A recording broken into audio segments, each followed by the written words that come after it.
ஒரு மகிழ்ச்சியான செய்தி. இதயம் நல்லெண்ணெயின் விலை லிட்டருக்கு ரூபாய் 105 குறைஞ்சிருக்கு.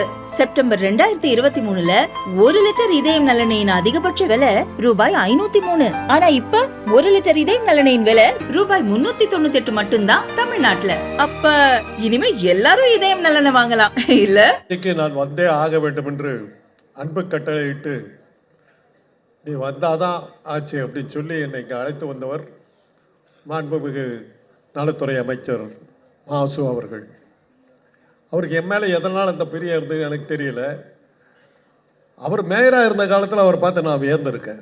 அதுக்கு முன்னாடி அவை அடக்கத்தின் காரணமாக சொல்ல வேண்டியது, இந்த நிகழ்ச்சியை இவ்வளவு பிரமாதமாக ஏற்பாடு செய்திருக்கின்ற துரைராஜ் அவர்களுக்கும் துணை மேயர் அவர்களுக்கும் சட்டமன்ற உறுப்பினர்களுக்கும் எங்களை அறிமுகப்படுத்தி கொண்டிருக்கின்ற கருணாநிதி தலைவர் பேர் தான் அவர்களுக்கும் மிக அவையில் கூடியிருக்கின்ற அரங்கத்தில் இருக்கின்ற அறிவார்ந்த பெருமக்கள் அனைவருக்கும் இவர்களோடலாம் உட்காரத்துக்கான தகுதி எனக்கு இருக்கானே தெரியல.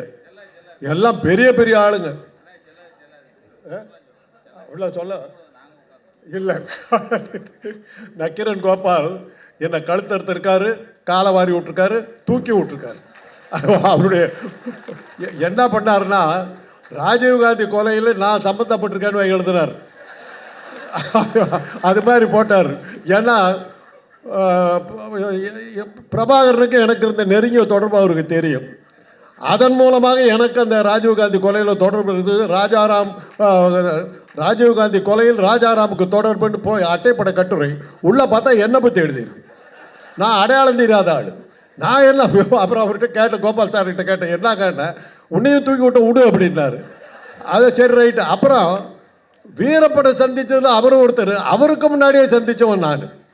அதை அவர் எழுதலை. அதெல்லாம் இருந்தது ஒரு பக்கம். இது மாதிரி ஏடாகூடமான ஒரு டாக்டர் தொழில் சம்பந்தம் இல்லாத ஏடாகூடமான விஷயத்திலெல்லாம் மாட்டிக்கிட்டு முடித்தவன் நான்.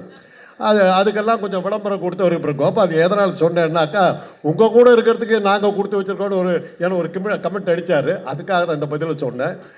அப்புறம் பிரியன் சார் கூட நான் நிறைய விவாத மேடைகளில் கலந்துக்கிட்டு இருக்கேன். அற்புதமாக பேசுவார். பல சமயங்களில் பார்த்தாக்கா நானும் ஒரே கருத்தை தான் பேசுவோம். ஏறத்தாழ ஒரே கருத்தை தான் பேசுவோம். இன்றைக்கி மேடையில் இவ்வளோ பிரமாதம் முழங்குவார் நான் எதிர்பார்க்கல. ஹிந்துராம் அவர்களை பற்றி நான் சொன்னாக்கா அது பூக்கடைக்கு விளம்பரம் தேடுற கதை தான். அகில இந்திய பத்திரிகை என்று தென்னாட்டிலிருந்து வருகின்ற ஒரே ஒரு பத்திரிகை அகில இந்திய அங்கீகாரம் பெற்றிருக்கிறது என்றால் அது இந்து பத்திரிகை மட்டும்தான். ராம்தான் அவர் அந்த பத்திரிகையினுடைய ஒரு மாதிரியான முன்பக்கம் முதல் பேஜ் விளம்பரத்தில் போட்டுக்கிட்டு இருந்தாங்க. இவர் ஆசிரியர் ஆகிற வரையிலும் ஃபர்ஸ்ட் பேஜ் கிளாசிஃபைடு அட்வர்டைஸ்மெண்ட்ஸ். அதை எடுத்துட்டு முதல் பக்கத்திலேயே செய்திகளை கொண்டு வந்து ஒரு புது உருவம் கொடுத்து வேறுபட்ட பார்வைகளை கொடுத்தவர். இன்னும் சொல்லப்போனால் அந்த போஃபார் செய்தோ சார், அது எந்த ஒரு ஊழலில் பெருசாக இது பண்ணிங்க, ஒன்றிய அரசை போட்டு போஃபார் இதை போட்டு பிச்சு எடுத்தார். ஆளுங்கட்சிக்கு ஆதரவான ஒரு பத்திரிகை நினச்சிக்கிட்டு இருந்த ஒரு காலத்தில் அதனுடைய போக்கையை மாற்றி அது ஒரு புரட்சிகரமான பத்திரிகை அப்படிங்கிறத மாற்றி அந்த செய்திக்கே ஒரு புது உருவம் கொடுத்த அவருக்கு பக்கத்தில் உட்கார்ற தகுதியெல்லாம் எனக்கெல்லாம் இருக்கான்னு எனக்கு தெரியல. இருந்தாலும் இங்கே பேச வந்த விஷயம் இன்றைக்கி இருக்கிற ஆட்சி எப்படி நடக்குதுங்கிறதுக்கு, ஆட்சி எவ்வளோ பிரமாதம் நடக்குதுங்கிறதுக்கு நம்ம இப்போ நான் வழியில் வந்துக்கிட்டு இருக்கேன். அந்த ரோட்டில் ராஜ்பவன் பக்கத்தில் திரும்பினேன். ரோடெல்லாம் ஜெகஜோதியாக லைட் எரியுது. எங்கே பார்த்தாலும் தோரணம் கட்டி இருக்குது. எங்கே பார்த்தாலும் மக்களுக்கு சாரியாக வந்துக்கிட்டு இருக்காங்க. இதை விட என்ன வேணும்? இதுதான் வளர்ச்சி. இவ்வளோ பேர் வெளியில் உட்காந்துருக்குறாங்க, கூட்டத்தை கேட்கறதுக்கு வந்துருக்குறாங்க. இவ்வளோ இந்த புகழ்ச்சியை நாங்கள் சொல்லி தான் அவங்களுக்கு தெரியுமா? இருந்தாலும் கேட்கணும். நம்முடைய தலைவர் புகழை பேசுறதுக்கு 2 பேர் வர்றானுங்க, கேட்டு பார்ப்போம் இவ்வளோ பேர் வர்றாங்கன்னா அதுதான் வெற்றி. அவர் கருணாநிதி சொன்னார், ராஜாக்கள் எல்லாம் புகழ்ந்து பேசுகிறார்கள். ராஜாக்கள்லாம் சக்கரவர்த்திக்கு கப்பம் கட்டுறவங்க தான். சக்கரவர்த்தி ஸ்டாலின் நாங்கள் கப்பம் கட்டுறோம்.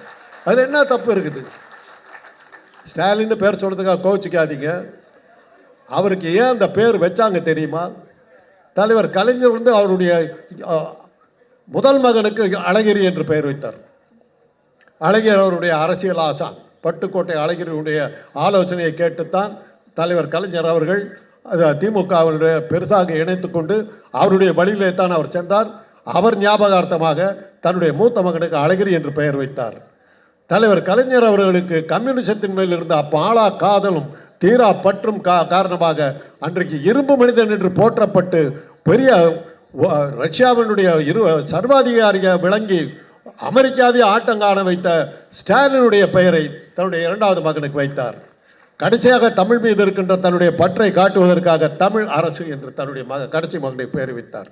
இப்படி அந்த மாதிரி அவருடைய குடும்பத்தில் பெயர்களுக்கு எல்லாமே ஒரு காரணங்கள் இருந்தது. அந்த வழியில் இரும்பு மனிதர் என்று என்ற பெயரை கொண்ட தன்னுடைய இரண்டாவது மகனை அவர் வாரிசாக நியமித்த போது எங்களுக்கெல்லாம் ஆச்சரியமாக இருந்தது. முதல்வர் அவர்களை நான் பள்ளி பருவத்திலிருந்து எனக்கு தெரியும். அவர் பள்ளிக்கூடத்தில் படிக்கும் போது கோபாலபுரத்து இளைஞர்கள்லாம் சேர்த்து கொண்டு அந்த கோபாலபுரத்தில் சின்ன சின்ன தொண்டுகளை எல்லாம் செய்து கொண்டு இருப்பார். அப்புறம் தேர்தல் நாடகம் ஒன்று திண்டுக்கல் தீர்ப்பு என்ற ஒரு நாடகமெல்லாம் போட்டார். அப்புறம் சினிமாவில் நடித்தார். இதெல்லாம் ஒரு பக்கம். தன்னை படிப்படியாக உயர்த்தி கொண்டு வந்தார். அவர் அரசியலுக்கு வருவதை பல சமயங்களில் தலைவர் அவர்கள் கலைஞர் அவர்கள் அரசியலுக்கு வரணுமாங்கிற ஒரு கேள்வி அவருக்கு இருந்துக்கிட்டே இருந்தது. உங்களுக்கெல்லாம் தெரியாத ஒரு விஷயம் தெரிஞ்சிருந்தாலும் இருக்கலாம். அழகிரி அரசியலுக்கு வரணும்னு நினச்ச போது கலைஞர் அதை பெருசாக ரசிக்கலை. அப்போ என்ன பண்ணாருன்னா, அழகிரி எங்கள் வீட்டுக்கு தான் அனுப்பிச்சார். ராஜாராம் கிட்ட தான் ஆலோசனை கேட்டார். ராஜாராம் எல்லாம் பேசிட்டு சிண்டிகேட் வங்கி, ராயப்பேட்டை சிண்டிகேட் வங்கியில் அழகிரியை கேஷியராக பணி நியமனம் செய்வித்து ஒரு வருஷம் ராயப்பேட்டை சிண்டிகேட் வங்கியில் அவருக்கு கேஷியராக பணிபுரிந்தார். அதற்கு பிறகு தான் அதை விட்டு அரசியலுக்கு வந்தார். அதே போல் ஸ்டாலினுக்கு சொன்னபோது அப்போ தான் அந்த ப்ரான் கல்ச்சர் இறா வளர்ப்பு திட்டமெல்லாம் வந்தபோது அதை ஏன் நீங்கள் செய்யக்கூடாது என்று ஒரு ஐடியா கொடுத்த போது அதை ஸ்டாலின் அவர்கள் எடுத்துக்கொள்ளவில்லை, தமிழரசை எடுத்துக்கொண்டார்கள், அவர் செய்தார்கள். இதெல்லாம் ஒரு பக்கம் இருக்கட்டும். அவருக்கு ஆட்சியினுடைய ஒரு நுணுக்கங்கள்லாம் தெரியணுங்கிறதுக்காக அவர் எம்எல்ஏவாக தேர்ந்தெடுக்கப்பட்ட பிறகு கூட அவரை மாநகராட்சி மேயர் ஆக்கி கொஞ்சம் கொஞ்சமாக பழகி கொள்ளுங்கள். ஆட்சி முறை என்றால் என்ன, அரசியல் என்றால் என்ன, நிர்வாகம் என்றால் என்ன என்பதை தெரிந்து கொள்வதற்கு அவரை மேயராக போட்டு அவரை உட்கார வைத்தார். இன்றைக்கு என்னுடைய அனுபவங்களை சொல்லுகிறேன். என் சொந்த அனுபவம். என்னுடைய கல்லூரியில் நான் ஒரு பல்கலைக்கழகமும் கல்லூரியை சேர்ந்த ஒரு கல்லூரியில் நான் மருத்துவனாக பணியாற்றி கொண்டு இருக்கிறேன். 3 மாணவிகள் வந்தார்கள். அவங்க அண்ணா பல்கலைக்கழகத்தோடு சேர்ந்த எங்களுடைய பொறியியல் கல்லூரியில் மாணவிகள். அவங்க கேட்டுக்கிட்டு இருந்தபோது கேட்டேன், எப்படி கல்லூரி ஃபீஸெல்லாம் இப்போ ரொம்ப அதிகமாக இருக்குது, எப்படி சமாளிக்கிறீங்கன்னு. சார், நாங்கள்லாம் அரசு பள்ளியில் படித்தவங்க, 6ஆம் வகுப்பிலிருந்து 12ஆம் வகுப்பு வரையில் படிக்கிற மாணவர்களுக்கு தொழிற்கல்வி கட்ட போனால் கல்லூரி கட்டடத்தை அரசாங்கமே கட்டி கொடுக்கிறது என்ற திட்டத்தின் கீழ் நாங்கள் படிக்க வந்திருக்கிறோம் என்று சொன்ன போது ஆடி போயிட்டோம். பெண் கல்வி மலைவாழை அல்லவோ கல்வி, அதை வாயார உண்ணுவாய் போ என் புதல்வியின் பாரதிதாசன் பாடினான். அந்த பழத்தை உரிச்சு கொடுத்தாரு. அதுக்கடுத்து அப்படி என்னோட பணியாற்றி கொண்டிருந்த 2 மாணவிகள் அவர்களே உருவாக்கிய ஒரு கருவி, இரத்த பரிசோதனை கருவி. இரத்தத்தை எடுக்க வேண்டியதில்லை, விரலை அப்படியே அந்த எந்திரத்தில் கையை விட்டால் ஹீமோகுளோபின், இரத்த வெள்ளணுக்கள், இரத்த சிவப்பணுக்கள், பிளேட்லெட்ஸ், இது 4ஐயும் 2 நிமிஷத்தில் காட்டிவிடும். ரத்தம் எடுக்க வேண்டிய அவசியம் இல்லை. அந்த கருவியை நாங்கள் அந்த பெண்கள் செய்தார்கள். அதற்கு நிதி உதவி கிடைக்கும் என்று சொன்னபோது இங்கே இருக்கிற ஈக்காடு தங்கலில் இருக்க அந்த அலுவலகத்துக்கு சென்றோம். அங்கே 30 பேர் இது போல் ஆண்டர்பிரினர்ஸ் உட்கார்ந்துருந்தார்கள். அவங்கெல்லாம் இவ்வளோ பேருக்கு மத்தியில் நமக்கு என்னத்தை கிடைக்கும் போது என்னத்தை கேட்க போகிறாங்கன்னு நினச்சிக்கிட்டு இருக்கும்போது போய் உட்காந்துருந்தோம். நான் போய் உள்ள எங்களை அழைச்ச ஒரு வீட்டுக்கு போய் அந்த ஒரு பெண் காயத்ரிங்கிற பெண் அவங்கக்கிட்ட போய் கேன்டீன் எங்கேம்மா இருக்குதுன்னு கேட்டேன். எதுக்கு சார்? நாங்கள் காஃபி குடிக்கலான்னு நினைக்கிறேன், நீங்கள் கூப்பிட்றதுக்கு. நாங்களே காஃபி கொடுப்போம் சார், உட்காருங்க. நாங்கள் அரசாங்க அலுவலகம், நாங்களே காஃபி கொடுப்போம். இப்படியே கூடவா? ஒரு காலத்தில் எப்படி இருக்குன்னு தெரியுங்களா? நீங்களாம் கோட்டைக்கு போயிருந்தீங்களோ இல்லையான்னு தெரியாது. அந்த காருக்கு உட்காந்துருப்பார். நம்ம ஃபைல் ஒரு டேபிளில் மேலேயே இருக்கும். சார், இந்த ஃபைல் தான் சார், எல்லாம் தெரியும், இருங்க. அப்படியே நின்றுக்கிட்டே இருக்கணும், உட்காருன்னு சொல்ல மாட்டாங்க. இன்றைக்கி போகிறேன், காஃபி நாங்கள் கொடுக்குறோம் சார். கொஞ்ச நேரம் கழித்து, அம்மா பசிக்குது சாப்பிட்லான்னு பார்க்குறோம், கேன்டீன் இப்போது எங்கே இருக்குது? சாப்பாடு நாங்கள் கொடுக்குறோம் சார். உணவும் போட்டாங்க. உணவும் போட்டு என்னுடைய மாணவிகளாக இருந்து இப்போ என்னுடைய உதவி பேராசிரியர்களாக பணிபுரிகின்ற அந்த 2 பேர் ப்ரெசன்டேஷன் பண்ணுறோம். நான் கூட உட்காந்துருக்கிறேன். முடித்த உடனே 5 லட்சம் ரூபாய் உங்களுக்கு வழங்கப்படுகிறது. இம்மீடியட். இதுதாங்க சாதனை. எங்கேயும் தேடி போகல, யாரையும் பிடிக்கல, ஒரு அரசியல்வாதியை பிடிக்கல, ஒரு அதிகாரியை பிடிக்கல, யாரையும் பார்க்கல, நேராக போன யாருன்னு தெரியாது, கொடுத்தாங்க. இதுதான் சாதனை. ரங்கராஜ் பாண்டே சார் உட்காந்துருக்காரு, எனக்கு அவங்க ஆயிரக்கணக்கான சண்டை நடந்திருக்கு. அவர் நேர் எதிர்முகாமை சேர்ந்தவர், அவர் வந்து உட்காந்துருக்காரு. ஆச்சரியமாக இருக்குது. இன்றைக்கி அவர் செய்கிற சேவைக்கு அவர் கைகூப்பி வழங்கணும். அந்த அளவுக்கு பல அடித்தட்டு மக்களை எல்லாம் மேம்படுத்துகிற இதை செய்கிறார். சாணக்கியா என்ற ஒரு அமைப்பை வைத்துக்கொண்டு அவர் அதுக்கான பாராட்டுகள். எனக்கெல்லாம் என்னோடு இருந்து பணியாற்றி கொண்டிருந்த காயத்ரி என்பவர் தான் அவரோட உதவியாக இருக்கிறாரு. அவங்க நானும் பேசிக்கிட்டு இருப்போம். அடிக்கடி என்னை கேட்பாங்க. அப்படிப்பட்ட அவங்கெல்லாம் அவர் வந்து இன்றைக்கி வந்து பேச வந்திருக்கிறார். என்ன பேச போகிறான்னு தெரியல, என்ன காலவார போகிறாரோ, நல்லபடியாக பேச போகிறாரோ தெரியல. அவர் வந்து உட்காந்துருக்கிறார். ஆக இதில் கொடுத்துருந்தது எதிர்முகாமில் இருப்பவர் கூட பாராட்டுகின்ற இதுன்னும் போது ரங்கராஜ் பாண்டே வந்தது அப்படி தான் நான் பார்க்குறேன். கரெக்டாக இல்லை, நீங்கள் பேசும்போது சொல்லிவிடுங்க. ஏன்னா இதுக்கு முன்னாடி அவர் துணை மேயர் அவர்கள் சொன்னார்கள், மற்றவர்கள்லாம் மேடையில் இருந்தபோது பேசியிருக்கிறத நாங்கள் கேட்டிருக்கிறோம். இவங்க 2 பேரும் புதுசுன்னு என்னையும் பிரியன் அவர்களையும் சொன்னார். நாங்கள் அரசியல் மேடைக்கு வந்ததில்லை, ஆனால் அரசியலில் வேட்டையாடப்பட்டிருக்கிறேன். மும்மொழி கொள்கையை பற்றி பேசுகிறாங்க. மொழியை கற்றுக்கிறதுலேயே உன் மொழியை செலவு பண்ணினா மிச்சத்தை எப்போயா கற்றுக்குவே? நீ 240 மொழிகள் இருக்குது உலகத்தில், அத்தனையும் கற்றுக்குவியா? நான் நிறைய தடவை சொல்லியிருக்கிறேன். பெருன்னு ஒரு நாடு தென் அமெரிக்காவில், முழுக்க ஸ்பானிஷ் மொழி. மியாமிங்கிற ஃப்ளாரிடா மாகாணத்தில் இருக்கிற மியாமிங்கிற ஏர்போர்ட்டில் ஏறி ஃப்ளைனுக்குள்ளார உட்கார்றேன், பெருநாட்டு ஃப்ளைனில் உட்கார்றேன். அங்கேயே ஸ்பானிஷ் மொழி பேச ஆரம்பிச்சிட்டாங்க. அங்கேயே காலி. ஏரோஸ்டர்ஸுக்கிட்ட காஃபி கேட்கறதுக்கு தெரியல எங்களுக்கு. அதுவாக வந்து கருணையோடு கொடுத்துச்சு. ஏர்போர்ட்டில் இறங்குறோம், கைகால் ஓடலை, யாருக்கும் இங்கிலீஷ் தெரியல. காஃபி குடிக்கணும், தண்ணி வேணும், நன்றின்னு சொல்லணும், அவன் மிஸ்டர்னு சொல்கிறதுக்கு என்ன சொல்லணும் ஒன்றுமே புரியல. 3 நாளில் எல்லாத்தையும் கற்றுக்கிட்டோம். தேவைப்பட்டுச்சு. காஃபி பாலோட காஃபி வேணும், கஃபே கோலேச்சே ஸ்பானிஷ். காஃபிக்கு பால் வேணாம், கஃபே ஓலே, முடிஞ்சு போச்சு. மிஸ்டர் கிடையாது, சீனர். மிஸ்ஸு கிடையாது, சினோரிட்டா. Thank you, gracious, Aqua, water. 5 கற்றுக்கிட்டோங்க. அதுக்காக நான் 40 வயசில் தென் அமெரிக்கா போவேன்னு சொல்லி பள்ளிக்கூடத்தில் எனக்கு ஸ்பானிஷ் சொல்லி கொடுப்பியா? நீ என்னையா மும்மொழி கொள்கை? அறிவு கட்டத்தனமாக இல்லை? இதை படிக்கலான்னா எனக்கு காசு கொடுக்க மாட்டானா? யாரையா நீ சொல்கிறதுக்கு? ஏன் காசை எடுத்துக்கிட்டு நீ கொடுக்க மாட்டியா? யார் அப்போ வீட்டு காசு? அந்த அமைச்சருக்கு நான் நன்றி சொல்லுகிறேன். தூங்கி கிடந்த தமிழினத்தை தட்டி எழுப்பி விட்டாடி. நன்றி, தேங்க்யூ. பேசு, நீ பேசுனா தான் நான் வருவேன். நீ பேசத்தான் நான் எகிருவேன், குதிப்பேன், பாய்வேன். எனக்கெல்லாம் ஒரு வருத்தம் இருந்தது. என்னடா 65 வந்து அது 8ஆம் கிளாஸுங்கிறாரு. நான் மருத்துவக் கல்லூரி மாணவன். எனக்கு அரசியலுக்கு சம்பந்தமே இல்லை. எப்படி தளபதி அவர்கள் கட்டாயப்படுத்தப்பட்டு அரசியலுக்கு கொண்டு போய் விட்டார்களோ அதே நிலைமை தான் எனக்கு. என்னுடைய அண்ணன் ராஜாராம் வந்து அப்போ நாடாளுமன்ற உறுப்பினர். இந்திய எதிர்ப்பு போராட்டத்தின் பின்னணியில் நான் இருப்பதாக நினைத்து கொண்டு அன்றைக்கு இருந்த காங்கிரஸ் அரசாங்க என்னை போட்டு வேட்டையாடுது. எனக்கு ஒன்றுமே தெரியாது. ஐயா, சத்தியமாக எனக்கு ஒன்றும் தெரியாது. நான் அரசியலுக்கு சம்மந்தம் இல்லை, நான் படிச்சுக்கிட்டு இருக்கேன். ஹாஸ்டலில், ஸ்டான்லி ஹாஸ்டலில் உள்ளே வந்து என்ஆர் கிருஷ்ணன் ஒருத்தர் இன்னைக்கு பொள்ளாச்சியில் பெரிய டாக்டராக இருக்கார். அவரையும் என்னையும் கூட்டிகிட்டு போய் நிற்க வச்சுக்கிட்டாங்க. ஒரு அறை இன்றைக்கும் வந்து தலை சுற்றிக்கிட்டு இருக்குது அந்த அடி. அப்பேற்பட்ட ஒரு அறை. திமுகவுடைய மாணவர் அணி தலைவர் யாருங்கிறாரு சத்தியமாக தெரியாது.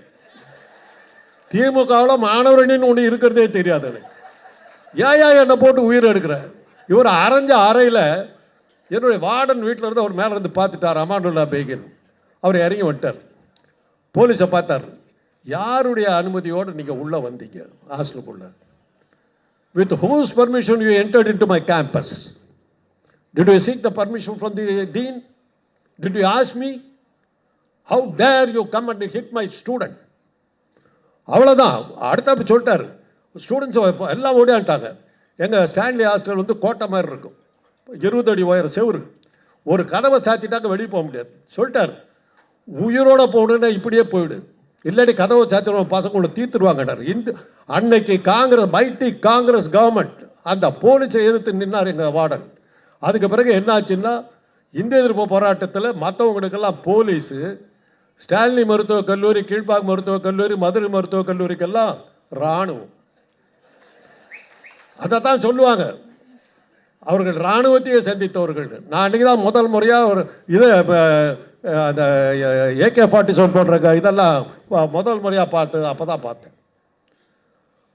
ஆக இந்த மாதிரியான போராட்டங்கள் நடத்தும். அந்த போராட்டத்தை இல்லை, அந்த உணர்வுகளை எல்லாம் உங்களுக்கு நாங்கள் தூண்டி விடாமல் மறந்து விட்டோமோ என்ற ஒரு பயம் இருந்தது.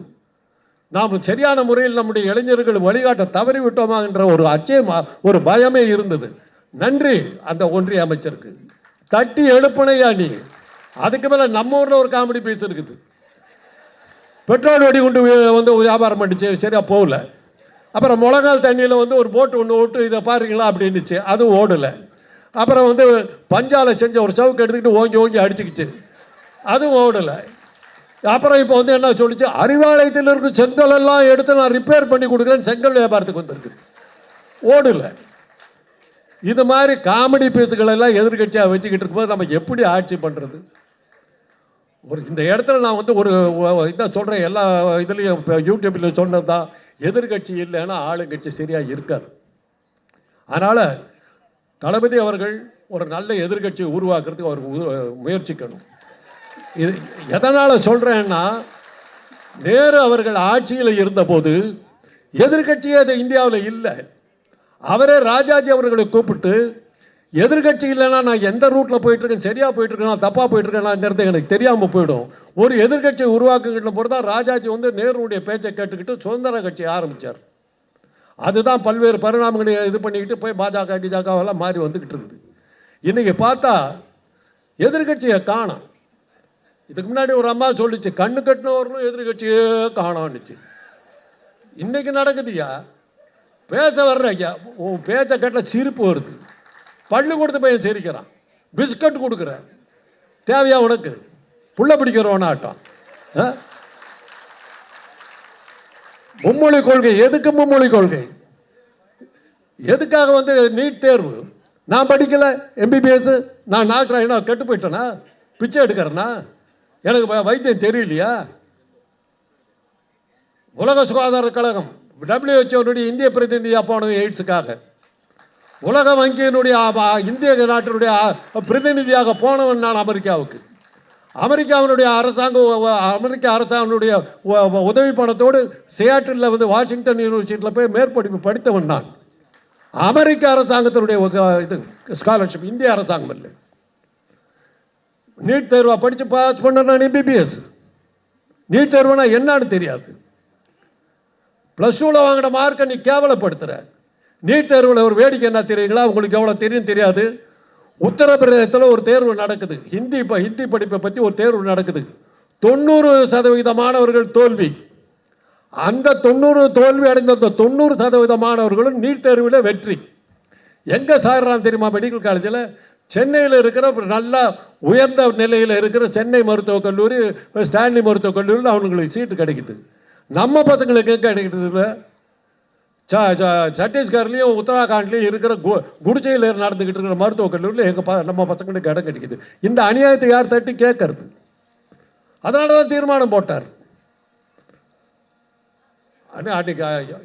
இந்த நேரத்தில் மதிவதனிங்கிற இந்த திராவிட கழக பெண்ணை நான் மிகவும் மகிழ்ந்து பாராட்டுகிறேன். அந்த பெண்ணுக்கிட்ட ஒரு அந்த இன்னொரு பெண்ணு கேட்குறாங்க, எங்களுடைய இனத்தையே நீங்கள் அமைக்க வைத்து விட்டீர்கள், எங்கள் இனத்துக்கு சட்டமன்றத்தில் இடமில்லை, அமைச்சரவையில் இடமில்லை, ஏன்னா எங்கள் ஒதுக்கப்படுகிறோம், புறக்கணிக்கப்படுகிறோம், இது நியாயமான ஒரு கேள்வி கேட்டு அந்த பொண்ணு சொல்லிச்சு, நீ சட்டமன்றத்தில் இல்லை, சட்டமன்றத்தில் தீர்மானம் போடுறோம், அந்த தீர்மானத்தை நிறைவேற்றிக்கிட்டு போனாக்கா கவர்னர் ஒரு ஆள் உட்காந்துருக்கார், போட மாட்டேங்கிற. சரி, அதை எதிர்த்து நீதிமன்றத்துக்கு போனால் அங்கே யார் ஜட்ஜி உட்காந்துனா ஆள் உட்காந்துருக்காரு. அப்புறம் 234 பேர் மக்களால் தேர்ந்தெடுக்கப்பட்ட அத்தனை பேர் காலியாகி உன்னுடைய ஆக்கிரமிப்பில் தான் நாங்கள் இருக்கிறோம்னு சொல்லிச்சு அந்த பொண்ணு. இன்றைக்கி அதை எதிர்த்து நிற்கிறார். டீலிமிட்டேஷன் கமிட்டி, தொகுதி வரையறை, அதில் என்ன சாமர்த்தியம் பாருங்க. ஹிந்தி பேசுகிற இடத்துக்கு 400 சீட்டாக ஏற்றி அதை வெளியில் சொல்லாமல் நமக்கு 150 இருந்ததை 200 ஆக்கிட்டாங்க. உனக்கு 200 கொடுத்துருக்கேன்பா, எதுக்கு 300 இருந்த நீ 400 வர 400 பேருக்கு இருக்கும்போது இந்த 200 எம்பி போய் என்ன பண்ண முடியும் உங்களால்? என்ன பண்ணாலும் உங்கள் தீர்மானம். டெல்லிக்கு போய் நீங்கள் தாஜ்மஹாலை பார்த்துட்டு ரெட் ஃபோர்ட்டை பார்த்துட்டு அங்கே சாந்தினி சவுக்கில் வந்து லஸ்ஸி குடிச்சிட்டு வர்றதை தவிர வேறு என்ன பண்ண முடியும் உங்களால்? 200 எம்பிக்களும் அங்கே போய் பிரயோஜனம் இல்லை. ஏறத்தாழ அவங்க நம்மளை பிரித்து விட்டுட்டாங்கங்கிற மாதிரி கொண்டு போயிடுச்சு. ஹிந்தி கற்றுக்கலான்னா உனக்கு இந்தியாவில் இருக்க இடம் இல்லைன்னு சொன்னால் நன்றி ஐயா. நாங்கள் அந்த காலத்தில் அதை தான் சொன்னோம். நீ தான் வந்து இப்போ பிரிவினை கேட்டாக்கா உள்ள தெளிப்புன்னு சத்தம் போட்டதுனால நாங்கள் பேசாமல் இருந்தோம். அண்ணா அழகாக சொன்னார், பிரிவினைக்கான காரணங்கள் அப்படியே இருக்கின்றன, ஒத்தி வைத்து இருக்கிறோம், கைவிட்டு விடவில்லைன்னாரு. இன்றைக்கி நீயே வர்ற வேணாங்கிற விட்டு நான் போகிறேன், ஏன் உயிர் எடுக்கிற? அவ்வளோதான். இன்றைக்கி வந்து சில சமயங்களில் வந்து தலைவர் அவர்களை பார்த்து நான் பேசணும் கூட நினைக்கிறது, ஏன் ஆணாக பிறந்தது தப்பா? மேயர்னு கேட்டால் அவங்க வந்து உட்காந்துக்கிறாங்க. சட்டமன்றத்தில் இவ்வளோ இடம்னு விடுறேன். மாதம் 1000 ரூபா அவங்களுக்கு கொடுத்துட்றீங்க, படிக்கிறதுக்கு உதவி பண்ணுறீங்க, வேலை தேடுறதுக்கு உதவி பண்ணுறீங்க. நான் ஆம்பளையாக பிறந்து நான் என்ன தான் பண்ணுறது? எங்கே போனாலும் பஸ்ஸில் ஏற முடியல, பஸ்ஸில் ஆம்பளைக்கு பஸ் இல்லை. இதெல்லாம் வந்து அமைச்சர் அவர்கள் மா சுப்பிரமணியம் அவர்கள் சொல்லணும். ஆண்களையும் கொஞ்சம் பாதுகாத்துக்கு, எங்களையும் கொஞ்சம் பாருங்கள், பாவமாக இருக்கிறோம். தயவுசெய்து இங்கே இருக்கிற தாய்மார்கள் தயவுசெய்து கோச்சிக்காதீங்க, எங்களுக்கு ஏதாவது ஒரு வழி கொடுங்க. இன்றைக்கி நாங்கள் தடுமாறுறோம். ஆனால் பிறந்ததுக்கு நினச்சி அழுகுறோம், இப்படி பண்ணி விட்டியே அப்படின்னு. ஏறத்தாழ வந்து இன்றைக்கி வந்து பெண்கள் எப்படி வர்றாங்கன்னாக்கா, பெண் பார்க்க போயிட்டு இருந்தோம், இப்போ மாப்பிள்ளை பார்க்க வர்றாங்க. என்ன அது ஒன்றும் தேராது போல் இருக்க, வா போய் லெட்டர் போடுறோம், யார் பொண்ணு வீட்டில். என்ன ஆச்சு? என் காலத்துலேயும் இத்தனை வருஷம் உயிரோடு இருக்கணும், இப்போ நினச்சி வருத்தப்பட்டு இன்னும் மோசமாக போகிறதுக்கு மாதிரி போய் சேர்ந்துடணும், பயமாக இருக்குது. ஆக இதையெல்லாம் மனசில் வச்சுக்கணும்.